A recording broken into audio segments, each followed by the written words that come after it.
Nous sommes sur l'île de Nantes, au cœur d'une ancienne zone industrielle. C'est là, dans une immense halle désaffectée, qu'est née en 2007 une radio associative unique en son genre. Loin des grandes capitales, Euradio réussit le pari de faire venir l'Europe à Nantes.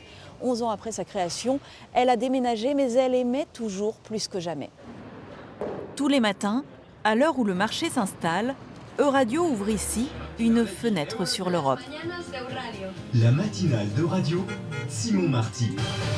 Notre revue de presse ce matin revient sur l'escalade de la guerre des tarifs douaniers. Imaginé en 2007, le pari est osé, parler d'Europe, mais depuis l'ouest de la France, et si possible à une échelle locale. On va imaginer que demain, la ville retire la ligne 1 du tram et qu'elle la remplace par un téléphérique. Bon, la plupart des médias vont dire ok, la mairie met un téléphérique à la place du tram.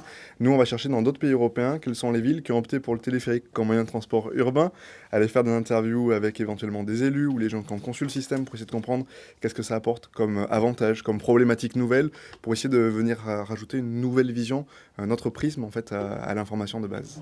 Autre particularité, cette radio associative fonctionne comme une école. Après des études d'histoire et de sciences politiques, Alexandra est arrivée en février sans aucune expérience dans le domaine. C'est vraiment super formateur. En fait, on nous le jette dans le grand bain dès le début. C'est très impressionnant parce qu'on va à la fois être à l'écriture de petits reportages dès le début. Et puis, comme Simon, là, je travaille avec lui en direct pour la matinale. Il m'a mis sur la réalisation dès le début. Depuis son ouverture, la radio a formé 230 stagiaires, dont plus de la moitié sont devenus journalistes, sans compter toutes les vocations lors des visites scolaires, presque une classe par semaine. On a reçu des prix de journalisme européen, justement pour la qualité du journalisme qu'on peut faire ici, ou pour certains reportages qui ont été réalisés par l'équipe. Donc quand les stagiaires arrivent, ça veut dire qu'on leur met un peu la pression, parce qu'ils ont une certaine image à défendre. Bonjour, salut, je suis Stefano, je suis italien, je viens du nord d'Italie, Trento, c'est une ville près de l'Autriche. Les stagiaires viennent de toute l'Europe et la radio passe donc par toutes les langues.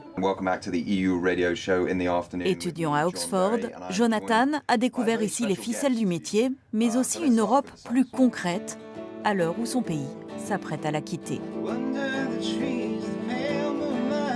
Petite radio deviendra grande car si le siège se trouve toujours ici à Nantes, d'autres antennes ont été ouvertes l'an dernier à Lille, Strasbourg ou Lyon et ce n'est qu'un début.